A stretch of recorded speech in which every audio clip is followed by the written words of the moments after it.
Hi friends, இன்னைக்கு நம்ம சேனல்ல எல்லாருக்கும் ரொம்ப பிடிச்ச டேஸ்டான பன்னீர் பட்டர் மசாலா எப்படி பண்றது தான் பார்க்க போறோம். ரொம்ப ஈஸியா நம்ம வீட்ல சீக்கிரம் செய்யக்கூடிய ஒரு ரெசிபி தான். ஃபர்ஸ்ட் இது செய்ய என்னென்ன பொருட்கள் தேவைன்னு பார்த்திடலாம்.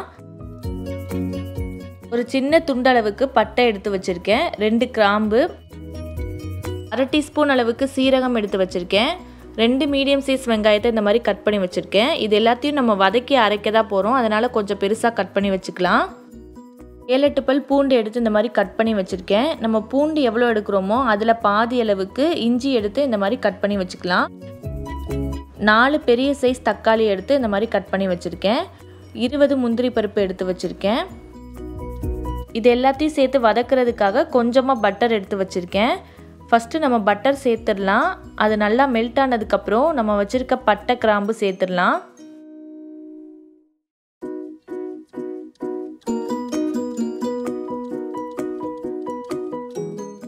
பட்டை கிராம்பு சேர்த்ததுக்கப்புறம் நம்ம வச்சுருக்க சீரகத்தையும் சேர்த்துடலாம். சேர்த்துட்டு ஒரு நிமிஷம் வதக்கிக்கோங்க. அதுக்கப்புறம் நம்ம வச்சுருக்க இஞ்சி பூண்டு அதில் சேர்த்துடலாம். இது எல்லாமே சிம்மில் வச்சுட்டு நீங்கள் சேர்த்துக்கோங்க. இஞ்சி பூண்டு சேர்த்துட்டு லைட்டாக அதோட வாசம் வர வரைக்கும் வதக்கிட்டு நம்ம நறுக்கி வச்சுருக்க வெங்காயத்தை அதில் சேர்த்துடலாம்.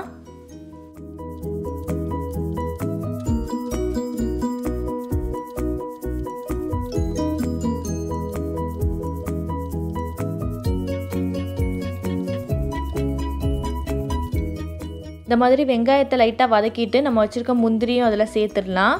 சேர்த்துட்டு ஒரு 2-3 நிமிஷம் வதக்கிக்கோங்க. வெங்காயத்தை ரொம்ப நேரம் வதக்கணும்னு அவசியம் இல்லை, லைட்டாக அதோட கலர் சேஞ்ச் ஆகிற வரைக்கும் அதை வதக்கினா போதும்.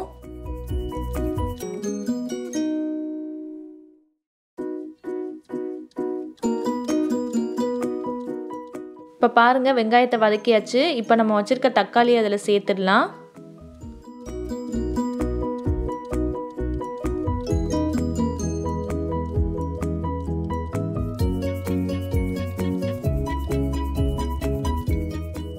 தக்காளி சேர்த்துட்டு அதை லைட்டாக வதக்கிட்டு தேவையான அளவு உப்பு சேர்த்துடலாம்.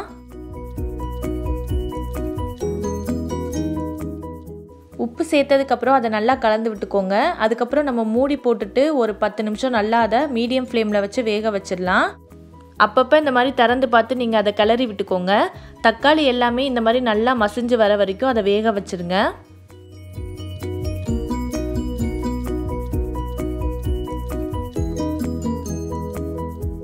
இப்போ பாருங்கள், தக்காளி நல்லா வதங்கிடுச்சு. இப்போ நம்ம ஸ்டவ் ஆஃப் பண்ணிடலாம். அதுக்கப்புறம் இதை நல்லா ஆற வச்சிடலாம். ஆறுனதுக்கப்புறம் இதில் தேவையான அளவு தண்ணி சேர்த்து இந்தளவுக்கு நல்லா வலுவலுப்பாக அரைச்சி வச்சுக்கோங்க. இந்த பேஸ்ட் மட்டும் நீங்கள் ரெடி பண்ணி வச்சிட்டிங்கன்னா அடுத்து கிரேவி ரொம்ப ஈஸியாக பண்ணிடலாம். தாளிக்கிறதுக்காக ஒரு பிரியாணி இலை எடுத்து வச்சுருக்கேன்.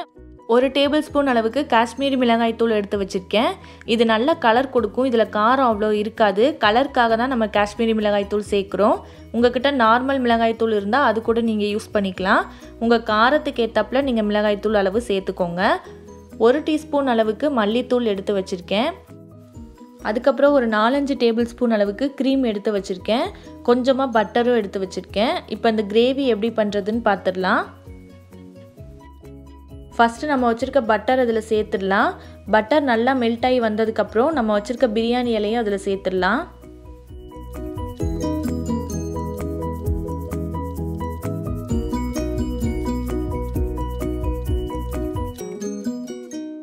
பிரியாணி இலை சேர்த்ததுக்கப்புறம் நீங்கள் ஸ்டவ்வு சிம்மில் வச்சுக்கோங்க. அதுக்கப்புறம் நம்ம வச்சுருக்க மசாலா எல்லாத்தையும் அதில் சேர்த்துடலாம்.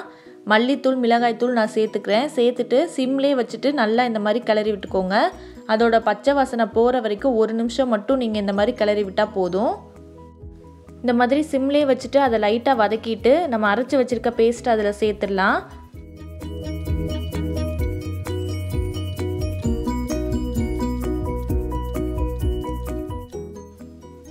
இந்த மாதிரி சேர்த்துட்டு நல்லா மிக்ஸ் பண்ணி விட்டுக்கோங்க.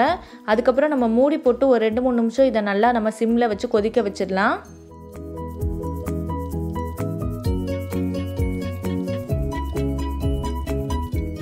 ஒரு 2-3 நிமிஷம் நல்லா கொதிச்சதுக்கப்புறம் நம்ம வச்சுருக்க பன்னீர் அதில் சேர்த்துடலாம்.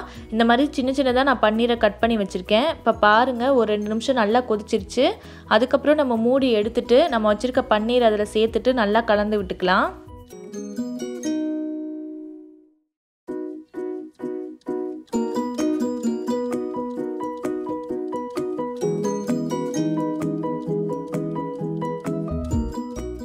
பன்னீர் சேர்த்துட்டு ஒரு நிமிஷத்துக்கு அப்புறம் நம்ம வச்சுருக்க க்ரீமையும் அதில் சேர்த்துடலாம். சேர்த்துட்டு நல்லா மிக்ஸ் பண்ணி விட்டுக்கோங்க.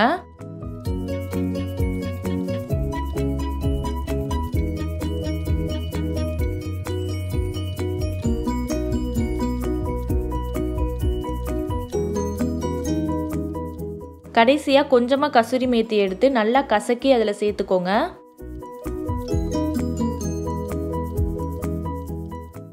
இதை சேர்த்துட்டு நல்லா மிக்ஸ் பண்ணி விட்டுக்கோங்க. இதை சேர்த்ததுக்கப்புறம் இன்னும் வாசம் கமகமன்னு வரும். இவ்வளோதாங்க, ரொம்ப சூப்பரான பன்னீர் பட்டர் மசாலா நம்மளுக்கு ஈஸியாக ரெடி ஆயிடுச்சு. இதை சப்பாத்தி இல்லை நான் கூட வச்சு சாப்பிட்லாம். அவ்வளோ டேஸ்ட்டாக இருக்கும். கண்டிப்பாக வீட்டில் எல்லோரும் இதை ட்ரை பண்ணி பாருங்கள். ட்ரை பண்ணிவிட்டு எப்படி வந்துச்சுன்னு எனக்கு மறக்காமல் கமெண்ட்டில் சொல்லுங்கள். இன்னொரு சூப்பரான ரெசிபியோட உங்கள் எல்லோரையும் நான் அடுத்த வீடியோவில் பார்க்குறேன். இந்த வீடியோ உங்களுக்கு பிடிச்சிருந்துச்சுன்னா மறக்காமல் நம்ம சேனலுக்கு சப்ஸ்கிரைப் பண்ணிடுங்க.